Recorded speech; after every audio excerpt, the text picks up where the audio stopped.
Nous avons chacun notre propre perception de la réalité. Il suffit parfois de faire un pas de côté pour faire évoluer le regard que nous portons sur nous-mêmes, sur les autres et sur le monde. C'est ce qui m'a conduit à créer le podcast Il y avait une fois. Je suis Sophie et je partage avec vous mes découvertes et mes rencontres pour mieux vous connaître, mieux vous comprendre et questionner votre point de vue. Si ces thématiques vous intéressent, je vous invite à vous abonner sur votre plateforme préférée. Nous sommes tous amenés un jour ou l'autre à être témoins du mal-être d'un proche. Une personne sur 5 souffre d'un problème de santé mentale. Dans ce contexte, il semble urgent de parler de santé mentale plus ouvertement et d'apprendre à aider. Quelle attitude adopter face à la souffrance psychique des uns et des autres ? Comment écouter ? Quoi dire ? Comment prendre confiance en ses capacités à agir ? Comment suggérer l'aide d'un professionnel ? Comment se préserver tout en prenant soin des autres ? Pour en parler, j'ai le plaisir de recevoir Eva Mazur, sophrologue, secouriste, formatrice en santé mentale, chef de projet et responsable de la rubrique santé mentale pour le site internet L'Optimisme, aux côtés de Catherine Testa, spécialiste de tous les sujets liés au bien-être au travail et à l'optimisme. Formatrice et conférencière, elle est l'auteure de 4 livres, dont Oser l'optimisme, paru aux éditions Michel Lafon. Elles ont coécrit Aider, les clés pour apprendre à observer, écouter, accompagner, paru aux éditions Michel Lafon, qui donne des pistes de réflexion pour mieux accompagner les autres et démocratiser la santé mentale. Un livre de développement collectif pour cultiver nos valeurs d'entraide et de solidarité. Bonjour Eva et bonjour Catherine, et je suis ravie de vous recevoir dans ce podcast. Alors, qu'est-ce qui vous a poussé à écrire un ouvrage sur la santé mentale ? Eva, peut-être qui va débuter. Oui, alors il y a toujours des motivations plurielles, je pense, quand on s'engage dans l'aventure de l'écriture. Alors pour ma part, ces motivations, elles sont à la croisée de mon parcours personnel et de mon parcours professionnel. Donc en ce qui me concerne, c'est un livre qui est un peu la matérialisation de tout ce que j'ai dû apprendre par moi-même, l'information que j'ai dû aller chercher, déjà en tant que personne concernée par des problèmes de santé mentale. Et je me rappelle du grand désarroi de mon entourage face aux difficultés que j'ai pu rencontrer à un certain moment et du manque aussi de connaissances et de compétences en matière de relations d'aide quand on n'est pas professionnel de santé, mais qu'on est le proche, quand on est l'ami de quelqu'un en souffrance autour de nous. Et donc moi, j'ai commencé à m'intéresser au sujet de la santé mentale par le biais de mon propre parcours personnel parce que ça a été un vrai besoin à un moment donné. Et en me mettant aussi à la place de mon entourage, je me suis posé la question, mais qu'est-ce que j'aurais aimé que mes proches sachent pour mieux m'accompagner, se sentir moins seule, moins isolée, avoir accès à une information et à des ressources dans le champ de la santé mentale. Ensuite, donc, je travaille aux côtés de Catherine, avec qui on a coécrit ce livre, donc depuis plusieurs années à l'Optimisme. L'Optimisme, c'est un site en ligne qui met en avant des initiatives inspirantes dans tous les domaines de la société. Donc, on aborde entre autres beaucoup de sujets qui sont liés à la qualité de vie au travail, au bien-être, au développement personnel, mais pas uniquement. Et donc, on a une communauté de lecteurs qui suivent nos publications. Et une partie de notre lectorat, c'est aussi le monde de l'entreprise. Et il s'est trouvé qu'au moment du premier confinement, on a commencé à recevoir de plus en plus de mails, de messages de détresse, donc de certains collaborateurs, de managers aussi ou de RH, qui se trouvaient dans des situations de souffrance psychique parfois inquiétantes au travail. Et on s'est demandé en fait comment on pouvait répondre à ces messages à notre échelle, parce qu'on se sentait un peu les témoins impuissants en fait de cette détresse palpable autour de nous. Et donc, on a réalisé qu'on manquait nous-mêmes de connaissances et peut-être de savoir-être pour répondre à cette souffrance ambiante. Et c'est là a germé toute cette réflexion autour de notre rôle, de notre responsabilité face aux problèmes de santé mentale qu'on peut rencontrer les uns et les autres. Donc, un peu dans une démarche qu'on pourrait dire de pair à pair, en fait, c'est-à-dire de non professionnel à non professionnel de santé. On s'est formé au secourisme en santé mentale et donc on s'est aussi reconnu dans cette démarche citoyenne qui consiste à aller vers l'autre, vers celui chez qui on remarque les premiers signes d'une souffrance. Donc voilà, notre livre s'inscrit un peu dans la lignée de penser aussi la prévention, l'intervention précoce en matière de santé mentale afin de ne pas laisser des situations de souffrance se prolonger et puis mettre en lumière les ressources disponibles en santé mentale. Exactement. Catherine, tu aurais envie de rajouter quelque chose ? Ouais, moi j'avais quand même ce grand questionnement, qu'est-ce que c'est que la santé mentale? Et j'ai presque envie de dire, à un moment donné, c'était j'arrivais avec un regard relativement international et complètement du coup biaisé. Et comme disait Eva, le côté il faut que ça devienne une norme d'oser en parler. Et c'est vrai que un des milieux dans lesquels on doit pénétrer et qu'on doit pénétrer, c'est notamment celui du monde de l'entreprise. Et de mon côté, je faisais des conférences ou des formations sur le sujet de la qualité de vie au travail, il y avait une sorte de grand fourre-tout, un grand n'importe quoi. Et c'est vraiment Eva finalement qui m'a éduquée au sujet de la santé mentale. C'est bizarre à dire, mais c'est un peu ça pour enlever tous les biais qu'on pouvait avoir. Et c'est vrai qu'à travers ce livre, on va pas tous lire le livre d'un psychologue qui va nous dire comment faire, puis le livre d'un père aidant, puis le livre d'un aidant, etc., etc. Et cette volonté de réussir à interviewer, ça a été un peu le prérequis de la réflexion en disant c'est un sujet qui est difficile. Très clairement, mais on peut l'aborder de façon relativement simple et finalement aider, in fine, ceux qui veulent, ceux qui ont besoin et ceux qui accompagnent au quotidien ceux qui ont une détresse. À un moment donné, une détresse et un besoin, et on se sent souvent gauche. Et ce que disait Eva aussi, c'est le nombre de messages qu'on a pu recevoir en je ne sais pas comment faire, en vrai. Et là, de se dire, oh là là, mais comment est-ce qu'on dit quoi faire? Et surtout, comment on ne se place pas en sachant, parce que c'est tellement pluriel. Et donc, on a voulu un peu tout synthétiser dans ce livre. Alors, évidemment, c'est jamais exhaustif. Il y a des limites au travail. Mais l'enjeu, c'est que ce soit abordable par tout le monde, simple et utile en fait, et surtout factuel et très terre à terre. Et c'est vraiment ce que j'ai retrouvé en lisant votre livre, c'est vraiment ce côté, ça a quelque chose de très pragmatique. C'est-à-dire que c'est efficace.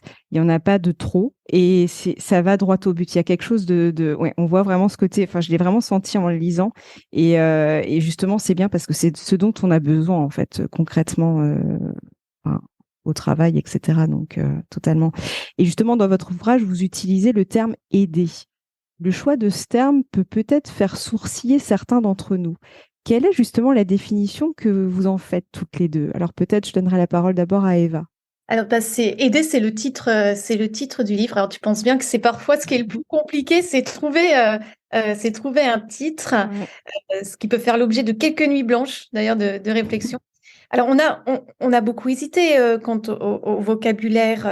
C'est pas neutre hein, d'utiliser certains mots, d'utiliser le terme de santé mentale, d'utiliser aider.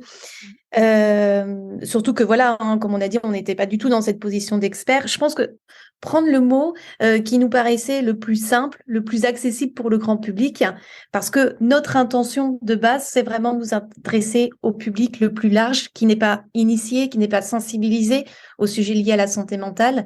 Et ça fait plusieurs années hein, qu'on interroge beaucoup de personnes, beaucoup d'experts, de professionnels, mais aussi de personnes qui sont concernées par des problèmes de santé mentale ou des troubles psychiques, des familles. Et dans le questionnement immédiat que peut avoir l'entourage, c'est souvent formulé de la façon suivante, c'est je vois mon proche aller mal, mais je ne sais pas comment l'aider. Donc aider finalement, c'est un mot à la fois, je trouve fort et doux, qui ouvre le champ à une multitude de questionnements. Et on a pris ce mot au sens le plus large possible dans sa définition courante, hein, c'est-à-dire pouvoir apporter son concours à quelqu'un, joindre ses efforts aux siens, lui être utile, faciliter son action. Mais dans notre propos, hein, il peut tout à fait être synonyme de soutien et d'accompagnement en fait de nos proches et de notre entourage. Et Catherine? Ouais, c'est vrai, pour la petite anecdote, on avait pensé à un moment donné au titre Comment je peux t'aider, en fait, pour ne pas, voilà, pour poser la question, pour pas que ce soit une injonction, pour pas que ce soit non plus faire à la place d'eux.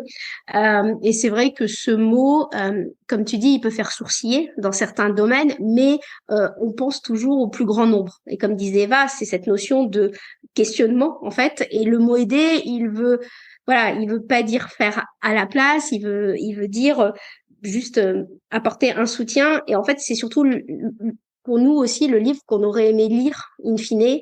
Et le titre, il est suffisamment simple. Alors oui, il peut prêter à questionnement, mais c'était pour moi dans son énergie finalement le plus facile. Alors, on aurait pu penser à d'autres mots, hein, soutenir. On aurait pu en penser d'autres, mais tous, de toute façon, font débat et on s'est attaché à la demande voilà, qui nous revenait. Mais comme disait Eva, on est passé par tout un tas d'autres mots voilà, pour trouver celui-là. Et justement, comment avez-vous construit votre ouvrage et dans quel but, Eva? Alors, on l'a construit sous forme d'idée. C'est le terme d'idée qui nous paraissait le plus pertinent pour nous éloigner justement de toute injonction à aider. Enfin, c'est pas du tout le propos, hein, bien au contraire. Je pense que le lecteur choisit de se saisir de ses idées ou pas. Il n'y a aucun impératif ou parole de vérité. Alors, c'est 67 idées qui nous semblaient être le socle de base pour réfléchir sur sa posture, sur son état d'esprit, sur sa façon d'interagir quand on a le désir de venir en aide à l'autre. Ces idées sont répertoriées en fait en 9 chapitres qui suivent une certaine progression logique, mais si on peut aussi venir picorer certaines idées en fonction des thèmes et de sa situation. Donc, en tout premier lieu, notre choix, ça a été de poser les mots de santé mentale, d'inviter le lecteur à être plus à l'aise, plus confiant, de pouvoir en parler avec son entourage en prenant conscience qu'on ne peut pas penser la santé de nos proches indistinctement de la santé mentale. On a tous une santé mentale qui, en fonction de certains facteurs, peut s'altérer au cours de notre vie. Et donc, il semblait important de démarrer déjà en levant un peu le tabou sur ces mots, en rappelant aussi certains grands préjugés sur les troubles psychiques, certains chiffres, pour faire prendre conscience que la santé mentale, ça concerne beaucoup de personnes, ça nous concerne tous. Ensuite, on a voulu sensibiliser le lecteur à l'importance d'observer les premiers signaux de détresse psychologique, les signes un peu avant-coureurs, sachant que cette détresse, elle n'est pas toujours visible. En donnant les grands points de repère pour répondre à la question, mais à partir de quand, finalement, je dois m'inquiéter pour mon proche, pour cette personne, pour mon ami, pour mon collègue. Et puis, quand j'ai des inquiétudes, comment je peux faire le premier pas vers lui? C'est pas évident. À quels éléments je dois être attentif pour engager une conversation de cette nature? Donc, on transmet ensuite certaines notions autour de l'écoute, comment on peut développer notre écoute active, notre écoute sensible face à celui qui souffre. Et puis, on fait également le point sur tous les professionnels de santé qui sont à même d'apporter une aide professionnelle quand c'est nécessaire. C'est pas toujours nécessaire parce que ce qu'on a remarqué, c'est qu'il y a beaucoup aussi de croyances et de méconnaissances sur tous les différents psys qui existent. Et puis, comment on amène en fait cette question avec tact auprès de notre proche, du professionnel de santé. Donc voilà, là, c'est vraiment la question de l'accompagnement de notre proche vers le bon professionnel pour lui quand c'est nécessaire. Et comme le professionnel de santé, c'est pas toujours une option envisageable face à la souffrance psychique, on informe sur d'autres ressources qui existent, que ce soit les associations, les lignes d'écoute, des sites d'information pertinents. D'ailleurs, on a un QR code dans le livre qui renvoie à un peu, toute une liste de ressources, à des témoignages aussi que l'on peut transmettre à notre entourage à des fins de soutien informationnel. Et puis enfin, on aborde un chapitre assez délicat qui est la question du suicide. Qu'est-ce qu'on peut faire si notre proche a des pensées ou des intentions suicidaires? Et bien sûr, la question du prendre soin de soi, qui est essentielle quand on s'engage dans une relation d'aide. Comment ne pas se noyer dans la souffrance de l'autre et prendre soin de sa propre santé mentale autant que celle de notre proche. Donc, voilà les grands thèmes qui sont abordés. Le livre est aussi illustré de témoignages et de situations vécues. Et Catherine, est-ce que tu auras quelque chose à rajouter? Pour compléter, c'est que le livre paraît déjà dense, mais si tu savais le nombre de pages qu'on a enlevées au fil de l'eau, parce que c'est un sujet tellement complexe qu'on aurait pu dire encore plus de choses, sûr. Mais l'enjeu c'était que ce soit compact.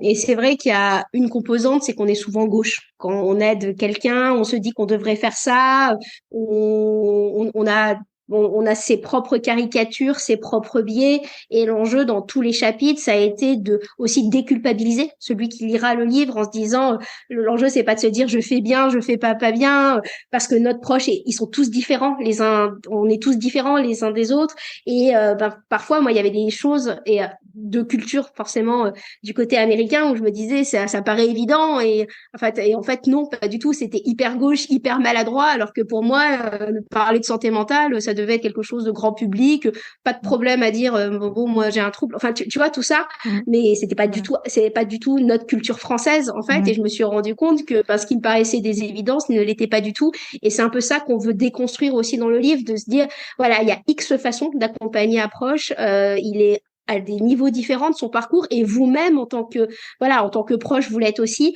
et on a eu un grand débat aussi sur le fait que est-ce qu'on met le chapitre prendre soin de soi au démarrage ou à la fin du livre. Ça a été un des grands débats, parce que pour aider l'autre en fait il faut soi-même avoir des ressources, et c'est souvent le proche est souvent s'oublie beaucoup en fait, ou arrive dans parfois de la rancœur, dans de la culpabilité, dans X scénarios, et en se disant, déposons les choses, en fait, déposons toutes ces émotions, et voilà, apportons d'autres regards, et voilà, venez picorer, d'autres approches qui ont été utiles.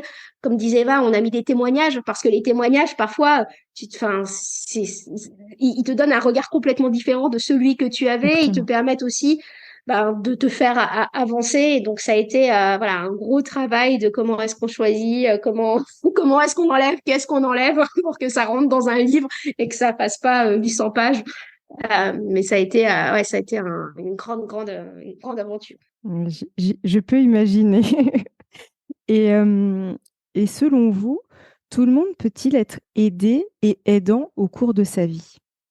Eva? Moi, je pense personnellement qu'on n'en devient que meilleur et aidant lorsqu'on prend conscience que aider et se faire aider sont les deux faces d'une même médaille, et que ces rôles sont interchangeables en fonction des moments de vie. Donc, reconnaître en tant qu'aidant que l'on a parfois soi-même besoin d'aide, c'est un acte de lucidité finalement vis-à-vis de ses propres limites. Et c'est vrai que sur ça, la formation Premier Secours en santé mentale m'a fait conscientiser l'idée qu'on peut soi-même aller demander de l'aide, aller consulter pourquoi pas un professionnel lorsqu'on accompagne une personne en souffrance, qu'on se sent parfois en échec ou sans issue, parce que ce sont des situations qui nous confrontent à des questionnements nouveaux, qui peuvent nous déstabiliser vis-à-vis de la personne qu'on aime, parce qu'on comprend peut-être pas toujours ses attitudes, ses comportements, parce qu'on ne sait pas comment se positionner, comment communiquer avec lui, parce qu'on ressent aussi, comme tu disais, Catherine, tout un tas d'émotions, comme la culpabilité, la honte, de l'anxiété, du découragement. Et parfois, on est aidé et aidant en même temps. C'est même très souvent le cas. Exactement. Et Catherine, qu'en penses-tu? Et c'est vrai qu'on peut être aussi dans le déni soi-même. Finalement, il y a aussi une question d'âge. Plus on avance dans la vie, plus on accepte peut-être de mieux se connaître, de se rendre compte finalement qu'on a nous aussi besoin d'aide, alors qu'on a été la personne forte soi-disant du système. La santé mentale, moi ce que j'ai compris, c'est que c'est pas figé, c'est pas on est en bonne ou en mauvaise santé mentale, c'est on vit sur une échelle, sur une échelle, et déjà le fait de l'accepter, ça permet aussi de mieux comprendre en fait tous nos proches, parce que généralement là on parle d'un proche, mais parfois on a plusieurs proches qui sont en souffrance, soi-même on peut le devenir en fonction des événements, et donc ça permet aussi je crois que se dire qu'on peut être aidant et aidé, ça remet un peu une grande dose d'humilité à chacun. Ouais. Et à se dire, en fait, c'est OK. En fait, c'est cette notion de vraiment, c'est OK. En fait, tout ça, c'est OK. C'est pas anormal. C'est quelque chose, c'est la vie, in fine. Et ça, je pense que ça a été pareil, ça a été le parcours d'écriture qui m'a fait comprendre, en fait, à un moment donné, que moi, j'avais besoin d'être aidée aussi. Et donc, ça a été, alors que avant, j'avais plutôt le rôle d'aidant. Et ça dépend aussi de la casquette qu'on se met. Est-ce qu'on se met une casquette plus qu'une autre à un instant T? Qu'est-ce qu'on cache en le faisant? Et c'est pour ça que c'est un grand parcours c'est un parcours de vie, en fait. Et soyons à l'aise, en fait. Osons en parler. Je suis totalement d'accord. Je pense, ça passe déjà par la parole, oser en parler, totalement. Et comment peut-on repérer justement le décalage entre l'illusion du tout va bien et la réalité intérieure, que ce soit chez l'autre ou chez soi? C'est une question tellement complexe. Je sais. Parce que s'il y a une chose qui nous permet aussi de réfléchir sur nos a priori et nos préjugés, c'est de nous dire que en fait, on ne sait jamais véritablement ce que l'autre vit à l'intérieur. Et ça, la vie, parfois, elle nous le rappelle quand on est surpris par certaines révélations ou situations. On se dit, ben, je pensais pas que cette personne allait mal, j'aurais pas cru. Il avait pourtant toujours le sourire. Donc, je pense qu'on ne peut pas vivre la réalité intérieure de l'autre, hein. Il y a parfois une distorsion entre ce qu'on perçoit chez nos proches et ce qu'ils sont réellement en train de ressentir. Et c'est vrai que dans notre livre, on illustre cette idée d'ailleurs avec un visuel qui met en avant le décalage entre ce que nous croyons connaître de la personne et ce qu'on connaît réellement d'elle, même si c'est un proche. Et c'est vrai, on sait à quel point nombreuses sont les personnes qui parviennent à cacher leur mal-être, qui vont tout faire pour dissimuler leur état intérieur aux yeux du monde extérieur, pour tout un tas de raisons, pas toujours conscientes d'ailleurs. Les psychologues parlent parfois de dépression souriante. C'est un terme qui est utilisé pour décrire le fait qu'une personne tente de masquer les signes de la dépression derrière un sourire. Et donc, sont en général des situations de grande souffrance parce qu'il y a une dissonance entre le ressenti interne et ce que je donne à voir au monde.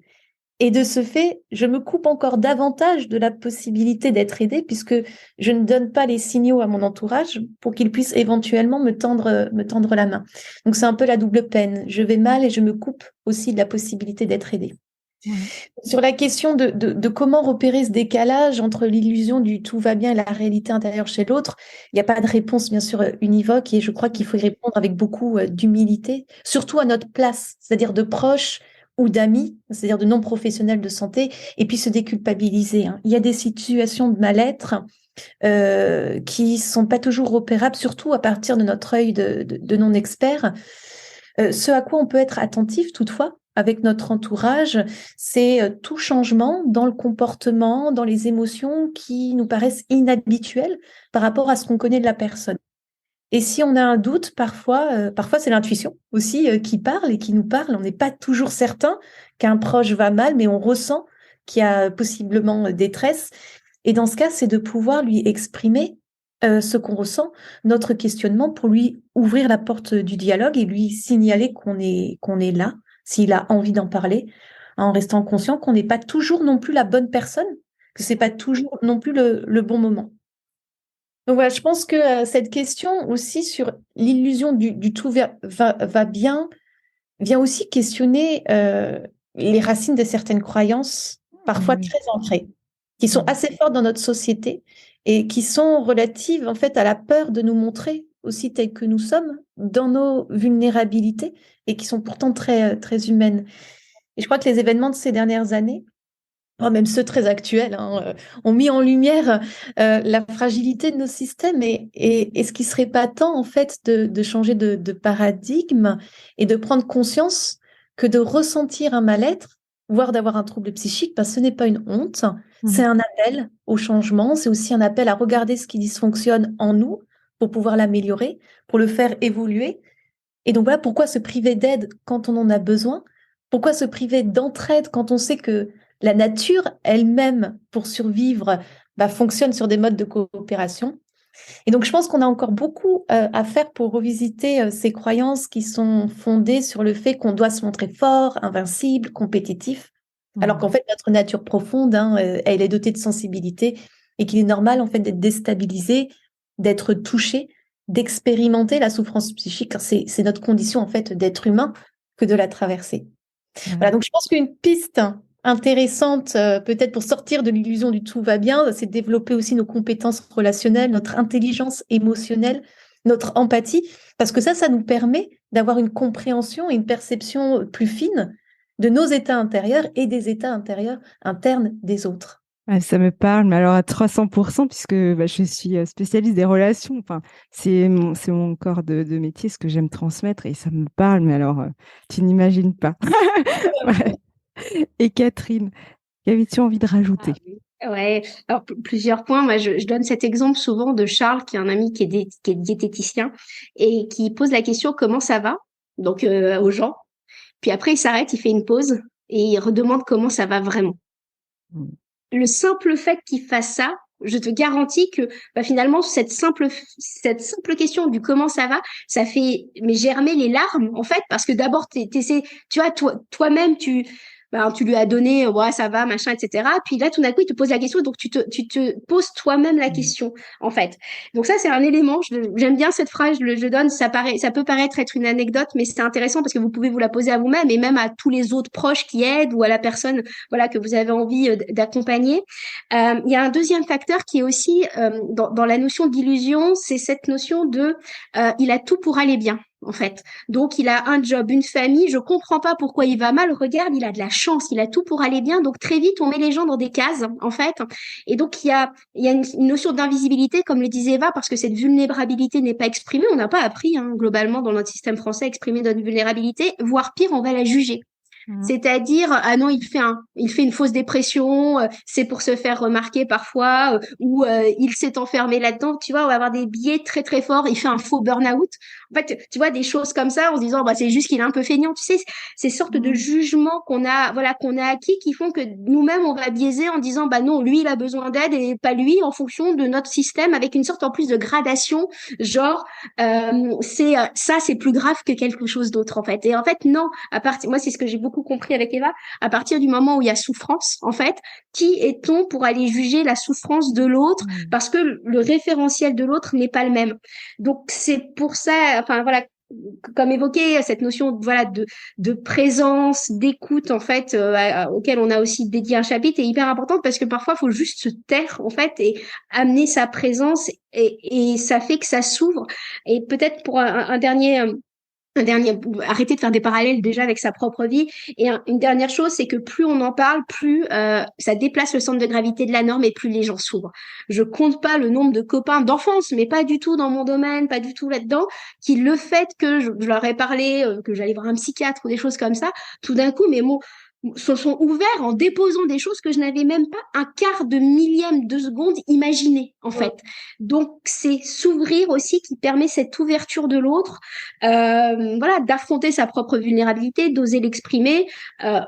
C'est un des fondements aussi qui permet peut-être de sortir de l'illusion, de sortir de nos propres biais, voilà, qu'on a construit soi-même. Et c'est pas mal, hein, je veux dire, c'est pas culpabilisant de le dire, c'est juste, ça s'expérimente. C'est curieux de le vivre, en fait, cette ouverture qu'on avait déjà un peu parfois avec nos lecteurs. Hein. C'est pour ça que nous, on savait pas accompagner, on savait pas, on se sentait gauche quand quelqu'un nous disait que personne ne le comprenait avec des mots très forts. Mais c'est pour ça que quand on s'ouvre, généralement, ça ouvre aussi les autres et tout d'un coup, on se dit, oh là là, c'est la vie, quoi. Et on enlève ce jugement, je pense, en fait, sûr. De notre être. Ouais, exactement. Et pourquoi est-il parfois si difficile de demander de l'aide, Eva? Un peu pour des raisons qu'on a déjà évoquées. Hein. Je crois qu'il faut revoir notre système de croyance sur c'est quoi être humain au XXIe siècle. Hein.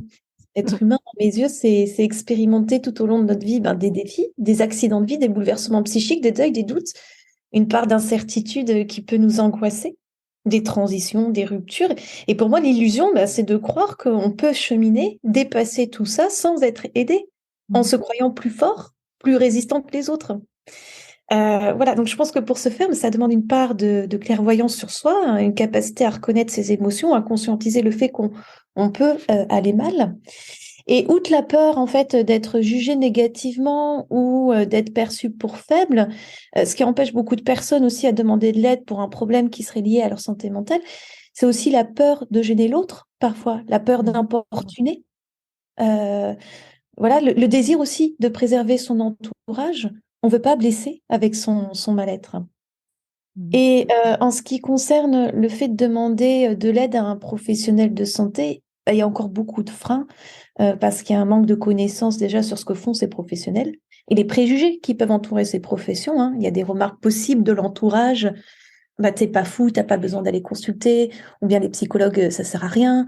Voilà, les jugements et les préjugés sont encore assez forts sur la démarche d'aller consulter. Et puis, il y a malheureusement, enfin ça nous a été pas mal reporté aussi dans les témoignages, le fait pour certaines personnes d'avoir eu de mauvaises expériences au contact des professionnels qui doivent aider et le fait de n'avoir pas été compris, pas entendu dans une souffrance, Donc tout ça, ça rajoute peut-être aussi des difficultés à aller demander de l'aide. Dans les freins, il y a le frein financier. Ça coûte cher hein, de prendre soin de sa santé mentale. Il y a parfois une barrière culturelle. Et puis il y a parfois aussi tout simplement le fait qu'on ne sait pas qu'une aide est possible et que des solutions existent pour des problèmes liés à notre santé mentale. Et aussi tout le poids de la stigmatisation, évidemment, autour des troubles psychiques. Donc voilà, je pense qu'il n'y a pas une raison ou une cause unique, c'est plurifactoriel et multicausal, les raisons pour lesquelles on a tellement du mal à dire là j'ai besoin d'aide dans cette situation. Ouais. Et Catherine? Ouais, il y a deux facteurs aussi. Parfois, on se dit que personne va pouvoir nous aider. Oui. Tout simplement, en se disant personne peut me comprendre, surtout quand on s'est muré pendant longtemps dans du silence ou qu'on a été stigmatisé. Et comme disait Eva, quand on n'est pas tombé sur le bon professionnel qui nous a dit tu es ça, point, vas-y, fais-en ce que tu veux, ou du coup tu n'as pas rencontré d'autres personnes qui peuvent vivre le même parcours ou que ta famille t'a stigmatisé. Moi, je dis très volontiers, enfin que j'ai été voir, un psychiatre, que je suis suivie par un psychiatre. Je suis passée par la case psychiatre. Autour de moi, j'ai aussi un coach en plus pour m'accompagner. Donc c'est pour te dire, en fait, tu peux être éveillé au sujet et toi-même te découvrir au fil de l'eau. Mais moi, c'est parce que en fait, j'ai rencontré des bons professionnels, voilà, ou thérapeutes ou quel que soit le cadre que ça m'a permis d'avancer. Le problème, c'est toujours le coût. Le bon, voilà, la bonne personne et le fait d'oser le dire. Il y a un truc qui est très curieux quand même, c'est que quand tu navigues dans certaines sphères, par exemple les artistes, tu sais que la dernière fois dans le livre, je cite Harry Styles qui explique sur scène qu'il y a sa psychanalyste dans la salle. En fait, ça paraît normal à tout le monde. En fait, c'est un truc très très LA finalement d'être suivi par un professionnel de santé. Et que en France, je veux dire, quand tu es dirigeant d'entreprise, tu as X personnes qui t'entourent, tout simplement parce que sinon, t'as des charges lourdes et du coup, t'as besoin d'aide, en fait. Et à quel moment on peut se dire que soi-même, on n'aurait pas besoin d'aide, en fait.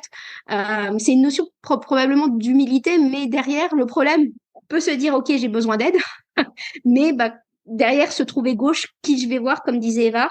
Est-ce que j'en ai les moyens, est-ce que j'en ai les moyens financiers et par quoi je commence, hein. Donc ça peut être des livres d'auto-aide, des sites web. Il y a beaucoup de ressources qui peuvent exister avant d'arriver forcément à un professionnel de santé, avant d'être OK avec le fait, d'y aller.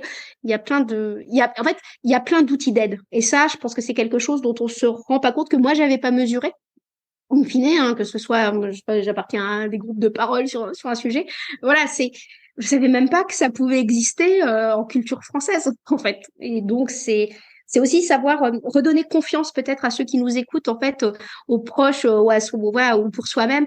Il y a des outils, en fait. Vous avez peut-être pas encore rencontré le bon outil alors des outils humains ou autres, hein, mais vous avez peut-être juste pas encore rencontré le bon outil. Il y a plein de choses encore à explorer. Et ça, je pense que c'est un message qui peut donner aussi de l'espoir, en fait, en se disant, j'ai peut-être juste pas rencontré la bonne personne ou c'était pas le bon outil et je vais explorer, je vais continuer, en fait.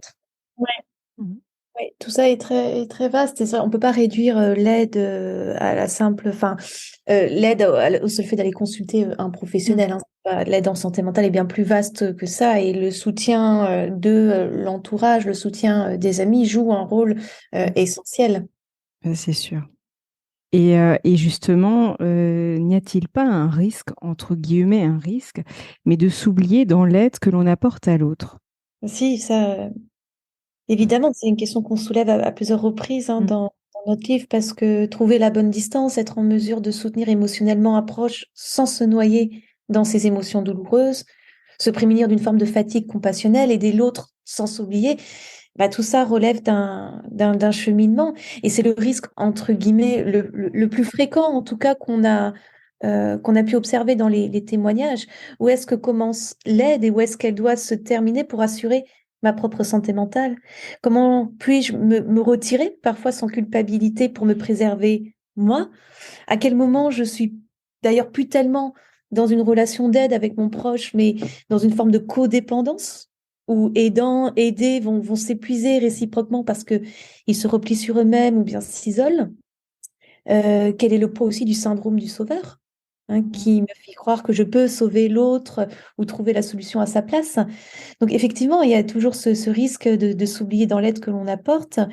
Et c'est pourquoi on développe, hein, on développe cette question, et c'est sans doute l'un des chapitres les plus importants, hein, sur le thème du prendre soin de soi avant de prendre soin des autres. C'est la fameuse métaphore en fait du masque à oxygène, hein. Dans un avion, en cas de dépressurisation, je mets d'abord mon masque, j'assure d'abord ma propre sécurité avant d'assurer la sécurité des autres. Et Catherine? En fait, c'est un sujet qui va même au-delà de la relation d'aide. C'est de temps en temps, on s'oublie parce qu'on est que dans le boulot. Parfois, on s'oublie parce qu'on est que dans sa relation de couple, tu vois. Enfin, je veux dire, finalement, le fait de s'oublier est un pivot sociétal. Et on a fait, il y a eu une tendance où à un moment donné, finalement, alors, tout n'est pas à jeter dans le dev perso, hein, loin de là, mais tu vois, très vite, on disait le dev perso, c'est un truc d'égoïste, en fait. Mais il y a dev perso et dev perso, tu vois. L'enjeu, c'est pas du dev perso pour devenir millionnaire. C'est ça, effectivement, c'est dans la caricature. Mais en fait, je crois que plus on se connaît soi-même, plus on se rend compte de ses patterns, en fait. Tu vois, comme disait Eva, ben finalement, faut souvent, en plus, être accompagné ou lire ou se questionner en se disant, mais est-ce que je suis en train d'essayer de faire à la place de l'autre, donc finalement de l'infantiliser, ou est-ce que finalement, moi, j'aime bien cette relation de parfois domination, ou à l'inverse, est-ce que l'autre, je ne l'écoute pas du tout parce que je veux fuir, parce que sa propre douleur va me renvoyer à la mienne, du coup, je sais que c'est ouvrir une sorte de puits sans fond. Et donc, c'est cette notion de un peu commencer par soi, parce que je crois encore une fois, ça nous remet dans une solution d'humilité. On se rend compte, en fait, finalement, que c'est pas du tout si caricatural et si simple de tu dois faire ça, ça, ça, et parce qu'en plus, on n'en a pas parlé, mais parfois, on se dit, son proche veut pas se faire aider. En fait, tu sais, dans le sentiment d'impuissance, il devrait faire ça, il ne m'écoute pas. Et donc, ça nous enlève parfois culpabilité, mais aussi arrogance, transposition.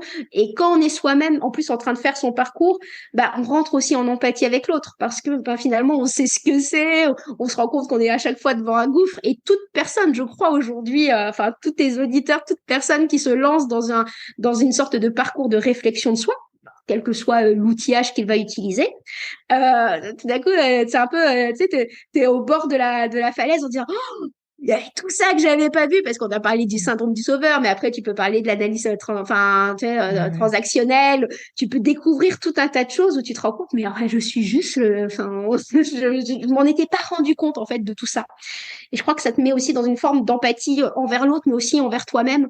Et c'est pour ça accorder du temps à soi, c'est pas être égoïste vis-à-vis de son proche en souffrance. C'est permettre en plus déjà de donner une forme d'exemplarité. On peut pas dire à quelqu'un aide-toi si soi-même finalement on est dysfonctionnel. Et c'est aussi se dire ça permet d'enrichir en fait, ça contribue en fait sociétalement parlant d'un point de vue global, parce que là on parle en bidirectionnel 1-1-1, mais derrière il y a tout le système, enfin de tous les gens qui sont en souffrance, qui n'osent pas exprimer et qui ne voilà et le fait d'y aller soi-même, je crois que ça met une bonne résonance en fait, et que c'est un des points clairement fondamentaux d'une démarche voilà de soutien quel qu'il soit en fait. Mais c'est vrai que je rebondirais par rapport à ce que tu disais aussi, Eva, à un moment donné, tu parlais de présence, à un moment donné dans le podcast. Et en fait, finalement, c'est ça apporter aussi de la présence à soi. C'est aussi créer de l'espace pour pouvoir apporter de la présence à l'autre. Et c'est vrai que c'est indispensable, ça aussi, parce que si on est saturé, tu peux pas aider l'autre, en fait. Ouais. Absolument. Et puis, c'est la base aussi pour écouter correctement la personne qui souffre. Et on peut pas écouter si on n'a pas cet espace, cette disponibilité, à la fois physique, à la fois émotionnelle à l'intérieur de soi, pour pouvoir donner cet espace à l'autre. Ouais. Et quel message aimeriez-vous passer à nos auditeurs? Alors, je donne la parole d'abord à Eva. Je pense que si j'avais un message à faire passer, ça serait de dire que la préservation de notre santé mentale et celle de notre entourage, c'est un enjeu sociétal aujourd'hui très important, que d'une manière ou d'une autre, on peut tous contribuer à une meilleure prévention en la matière, en ayant moins peur d'aborder le sujet, que ce soit en famille ou entre amis, entre collègues, et aussi en prêtant une attention particulière à nos mots, aux préjugés que l'on peut véhiculer sur les personnes en souffrance psychique, et qu'on est tous quelque part un maillon de la chaîne de l'aide et du soutien que l'on peut apporter à notre entourage. Et Catherine, quel sera le message que tu aimerais passer à nos auditeurs? C'est OK d'être vulnérable. Mm. Ça serait vraiment ça. Une fois qu'on l'a admis derrière, on rentre dans une forme de parcours. Mais c'est OK d'être vulnérable. On est juste des êtres humains, en fait. Ça serait vraiment ça le grand, grand message. Et ouais, ça serait mon grand message du jour. Et quel serait votre mot de la fin pour clôturer justement notre échange? S'il y avait un mot, Eva. Ouais, il est simple parce qu'il est dans la conclusion du livre en fait. C'est une réflexion qu'a eu une de nos lectrices et amies et qui nous a dit, mais en fait, apprendre à aider, c'est apprendre à aimer. Et je crois que même si on le formule pas de cette façon-là, hein, j'espère que nos lecteurs verront qu'on a essayé, tout en les outillant et en donnant des idées, de mettre de l'amour en fait à travers les lignes. Et Catherine, quel serait ton mot de la fin? Merci. Merci parce que déjà à toi de faire ce podcast et à tous ceux qui l'écouteront en fait, qui déjà se sont redonné la permission d'écouter dans le temps long un podcast, de prendre le temps de le faire. Donc merci aux auditeurs et merci finalement à tous ceux qui contribueront à leur échelle. Il n'y a pas de grandes étapes à faire, il n'y a pas de petites étapes, c'est juste le fait d'aller se rendre compte que ce sujet est juste fondamental et profondément sociétal. Ça serait vraiment, le mot de la fin, ça serait juste merci de s'en rendre compte en fait. C'est Merci à vous et en tout cas, j'invite les auditeurs à découvrir votre ouvrage Aider, les clés pour apprendre à observer, écouter, accompagner, qui est paru aux éditions Michel Lafon. Et de toute façon, il y aura le lien sous ce podcast. En tout cas, un très très grand merci à toutes les deux. Vraiment, c'était un plaisir de réaliser ce podcast avec vous.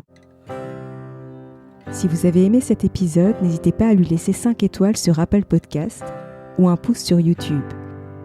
Et surtout, abonnez-vous sur votre plateforme d'écoute préférée pour ne manquer aucun épisode. Je vous souhaite une très belle journée ou une très belle soirée et vous donne rendez-vous dans 2 semaines. À bientôt!